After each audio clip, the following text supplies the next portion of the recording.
Hello everyone, my name is Linda Ramawati and you can call me Linda. Aku berasal dari Fakultas Hukum Universitas Bengkulu, kelas internasional semester 5. Jadi, pada kesempatan kali ini aku akan menjalankan atau menjelaskan tugas Hatta mengenai pengertian status persona kuadrati yang terbagi jadi nasionalisme dan domisili, pro dan kontra prinsip nasionalitas dan domisili, serta status persona dari badan hukum. Oke, untuk penjelasan pertama, aku akan menjelaskan mengenai pengertian status persona secara general. Status persona adalah konsep yang merujuk pada kedudukan hukum dan posisi seseorang dalam masyarakat atau dalam sistem hukum. Hal ini meliputi berbagai aspek kehidupan individu seperti status kewarganegaraan, tempat tinggal, dan status hukum pribadi lainnya. Status personal ini menentukan hak dan kewajiban seseorang dalam hubungan hukum dan sosial. Lalu, penjelasan selanjutnya mengenai status persona kuadrati. Status persona kuadrati ini mengacu pada dua prinsip utama, yakni nasionalitas dan domisili. Mari kita bahas dari prinsip nasionalitas terlebih dahulu. Nasionalitas mengacu pada hubungan hukum dan politik seseorang dengan suatu negara. Hal ini nantinya akan menentukan kewarganegaraan seseorang dan hak-hak serta kewajiban yang terkait dengan negara tersebut. Prinsip nasionalitas ini biasanya mempengaruhi hak untuk memilih, mendapatkan perlindungan hukum, dan akses layanan publik lainnya. Selanjutnya, kita akan membahas tentang prinsip domisili. Lain dengan prinsip nasionalitas, prinsip domisili ini adalah mengacu pada tempat tinggal tetap seseorang. Nah, di mana ia dianggap secara hukum tinggal dan beraktivitas dalam kehidupan sehari-harinya.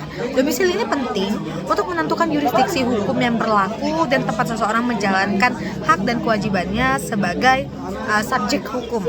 Domisili juga bisa mempengaruhi pajak dan kewajiban personal lainnya. Selanjutnya mari kita bahas tentang pro dan kontra dari prinsip nasionalitas dan domisili ini. Oke.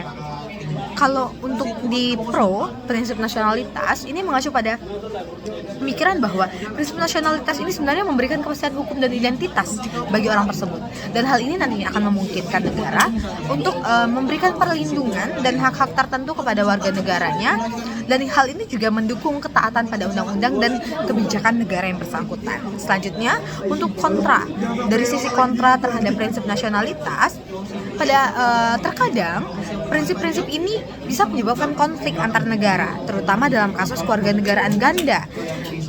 Seperti Indonesia kan tidak mengakui status kewarganegaraan ganda kan.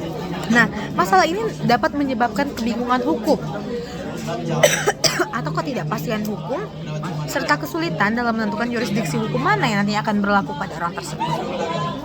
Sebaliknya, mari kita lihat pro dan kontra terhadap prinsip domisili. Untuk di pro-nya sendiri, prinsip domisili ini sebenarnya menyediakan kejelasan mengenai di mana seseorang harus memenuhi kewajiban hukumnya dan di mana mereka berhak atas perlindungan hukum tersebut. Ini juga mempermudah administrasi pajak dan layanan publik terhadap orang tersebut sebagai subjek hukum. Untuk di sisi kontranya, sebenarnya penentuan prinsip domisili ini seringkali rumit dan merepotkan dan dapat menimbulkan masalah dalam kasus pergeseran tempat tinggal atau ketidakpastian mengenai lokasi tempat tinggal. Hal ini berarti orang tersebut bisa saja berdomisili di lain tempat dalam waktu yang berbeda juga. Hal ini biasa menimbulkan ketidakadilan dalam pengaturan hukum dan administrasinya. Selanjutnya, itu tadi kan kita udah bahas tentang prinsip persona sebagai individu ya. Sekarang kita akan membahas mengenai status persona badan hukum. Untuk badan hukum sendiri, seperti perusahaan atau organisasi, status personal mencakup posisi mereka sebagai entitas hukum yang terpisah dari individu-individu yang mengelolanya. Badan hukum memiliki hak dan kewajiban yang berbeda dari individu tersebut. Mereka dapat memiliki aset, menandatangani kontrak, dan terlibat dalam proses hukum dengan cara yang berbeda dibandingkan dengan orang pribadi sebagai subjek hukum. Status badan hukum penting dalam pengaturan bisnis, perpajakan, dan tanggung jawab hukum lainnya. Sekian dan terima kasih.